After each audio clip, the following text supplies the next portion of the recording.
What's up, everybody? I'm Grandmaster Ravensturt. This is the start of a series that is really exciting to me. It's on endgames. I want to cover all the fundamentals, all the important tips and tricks to help you master endgames. This is going to be chronicled on a weekly basis, and we're starting with the absolute basics. We're starting with King and Queen Checkmate. This is the most important checkmate in chess. You can get it when you end the game with the Queen, but more likely and more commonly you're going to get it when you end with King and Pawns, and you end up running your pawns to the other side of the board, and you discover that they turn into these magical things called queens. So, with that being said, King and Queen Checkmate, super important. I've what's the word? I've categorized it or compartmentalized it into 4 easy to remember steps. The steps are Knight Move, Copy, River, and King Walk. And you are going to understand all of these. We're going to start at the end first because it's important to understand when to apply steps 3 and 4. And after that, we're going to go back, revert to the beginning and the initial steps, and go over steps 1 and 2. So, pretty much you're never going to be able to get this checkmate done unless you get the king on the edge of the board. That could be the 8th rank, the A file, the 1st rank, or the H file. So in this case, what do we have the king on? The king is on the 8th rank. Simply put, we need to keep the king there. We need to do step 3, which is build the river. In most positions, by the way, the king is not going to be on the edge, and that's when you're going to have to use steps 1 and 2. So, how do we keep this king on the 8th rank? Well, simply put, we have our queen watch the adjacent line. We have our queen watch the 7th line. We move our queen to e7, and we're building the river. Our queen has dug the trench. Is that what it is? Or I guess instead of a river, it's a canal because it's man-made or lady-made. Anyway, so the queen builds the river. Queen is watching the 7th rank. King is completely shut in here. It's never going to be able to traverse the river. Kings can't swim, remember? And we've done step 3. Step 4 is the last one, and step 4 is extremely simple. Simply put, our king needs to go across the river. So their king is on one side of the river. Our king needs to come right across. Ideally, we would be going directly across, but a knight move is also fine. And that's not the knight move as in step 1. We'll talk about that in a second. Don't get your shorts in a knot. But pretty much, yeah, if our king is either a knight move or directly across, we're doing well. So, with this being said, the ideal square would be directly across the river, which would be this. And so our king is going to head there. King c2, they're going to go king c8. We're just keeping straight, and keep in mind with each king move that they play, the ideal square sort of shifts. Now that the ideal square is this one, so we're walking up there. They go here, the ideal square changes, so we go this way. They go here, the ideal square again changes, and we shift back.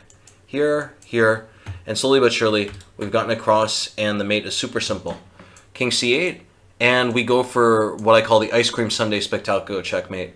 I don't know why I call it this. I don't know who coined this. Honestly, I might have just made this up like 5 years ago, and I just started calling it, and I forgot why I started calling it.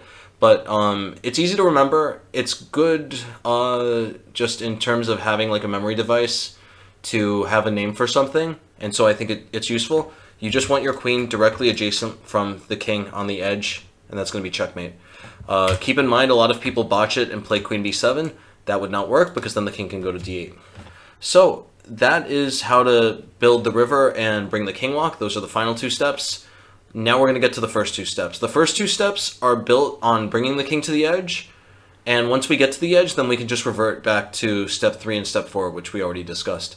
So, step 1, knight move. This is a 1-move step, meaning you're only going to have to do it once, and then you can forget about the step. Knight move pretty much means we move our queen to any square where it's a knight move away. Right here, if we look, this square is a knight move away from the king.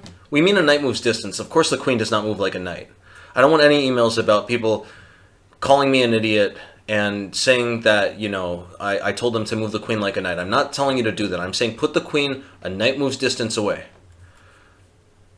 So the queen could also go here, the queen could go here, or here. All of these work for moving the queen a knight move's distance away. So we're going to go here. The next step is very simple as well. It's copy. This is going to pretty much go on until we get to step 3. So until they step on an edge, we should be pursuing step 2. Once they step on the edge, we immediately like shift gears, advance to step 3, and just try to build the river and win very easily. So copy is very simple. we're just going to copy exactly what they do. If they move in this direction, we're going to move in this direction. If they move in this direction, we're going to move in this direction. We're going to move in the exact same direction, and in this way, our queen is going to maintain this knight moves distance away. The whole idea with our queen being a knight move away is that it restricts the king in the strongest possible fashion. Already at the moment, the king only has, this triangle of 6 squares and this triangle of 10. So already the king only has 16 squares. You're going to observe as we just slowly copy the king, front and back, and all that stuff, that the king's space is going to start to really dwindle. So if they go here, we can immediately copy them. They just moved up 1 square, so again, we move up 1 square. And now already, look at where our queen is covering. They've just lost that triangle that had 10 squares, now only has 6 squares. So already they lost, 4 squares. 10 minus 6 is 4. So yeah, the numbers are starting to dwindle. If they go down again, we copy them, and now they have even less. They have only 9 squares. If they go this way, don't go up. They just moved in this direction, so instead we're going to go down and to the left as well. Notice that after each of our moves, the queen is the exact same knight move distance away, as always.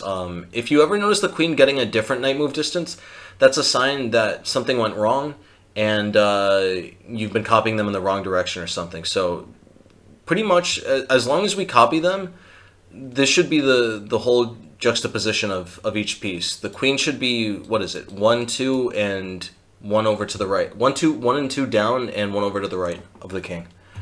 So king b5, queen c3, king b6, queen c4, we're just copying, king a7. And now at this point, what have we noticed? Uh-oh, they stepped on the a file. Danger zone. We're going to play queen b5. We didn't need to put our queen a knight moves distance away. At this point, step 3 supersedes any step 2 nonsense. And for that reason, we could have gone to any of these squares. These would all be covering the adjacent file. Their king being on the a file, we need to cover the b file. That's where we're going to build the river. And yeah, we're on step 3. We're ready to go. We're grinding. Queen b3, king a6, and our queen has this red river here. And their king is on this side. Our king should go to the other side, right over here. Though these squares would also be okay. King c2, king a7, king c3, king a6. Don't step on the river. The queen won't like if you step in the river.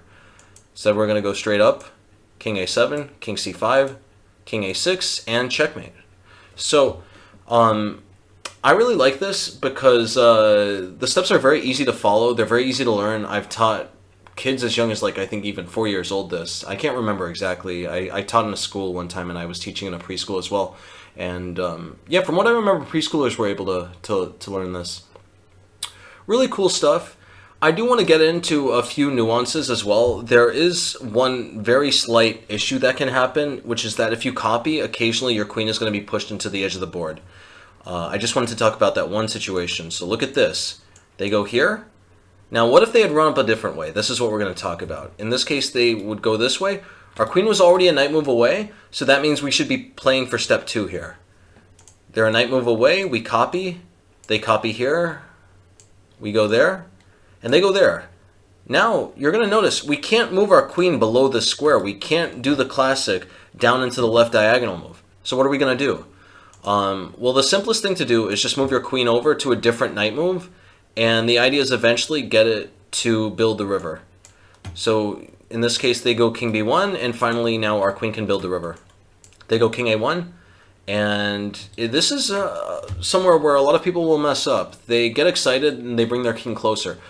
Do not put your king on the same side of the river as theirs. You're going to stalemate them. Trust me, I've tried it many times. It never works. You're always going to stalemate. So instead, just get your king on the other side of the river. It should go here or here. King e2, king b1, king d3, king a1. And finally, we get the checkmate. The classic ice cream sundae special, spectacular, banana split, chocolate frosted mini wheats. So, that is the one nuance I really wanted to talk about. There is one other nuance as well. A lot of people I've seen that do this mess up and think that you can put the queen on the 3rd rank and it's going to work. So an example of this would be if we get to this position here, they see their queen on the third rank and they see that the opponent's king is on the edge, and they get excited and they immediately just start trying to bring their king in. For instance, here, they would go there and people go here. But newsflash, it's stalemate. Do not do this. This is gonna really anger you. You're gonna punch a hole in the wall. You're gonna get so upset that you're gonna wake your neighbors up at 5 in the morning, and you just don't want to let this happen to you. So my easiest advice for you is just don't let your queen get on the third rank. And what do I mean by the third rank here? I mean the third adjacent file. So if they're on the A file, your queen should not be on the C file. If they're on the first rank, your queen should not be on the third rank. If their king is on the H file, your queen should not be on the F file. It's pretty crazy, honestly. I've seen so many games, even among relatively strong players, where like players would just leave their queen there and they'll try forever to, you know, get their king in. But the whole problem is the king is never going to work. This queen covers such a swath of territory that for your king to get anywhere close, you're going to cover this square and it's going to be stalemate. So don't be one of these victims, and just learn the rules and be smart and just build the river. Building the river is super simple. The last thing I wanted to add is just do be careful. With the king in the corner, this is the one time you do not want your queen to be a knight move away. Queen knight move away here would be stalemate. So don't let yourself get bamboozled that way. So I hope you enjoyed this video. I think that these steps are concise. These are very easy to learn. I've definitely seen other methods of how to checkmate with king and queen, but I do think that this is the simplest. I've tried many other ways, and this is by far the easiest to remember. And yeah, I hope you enjoyed the video. Try this at home. Let me know in the comments if this worked for you. I'll see you next time.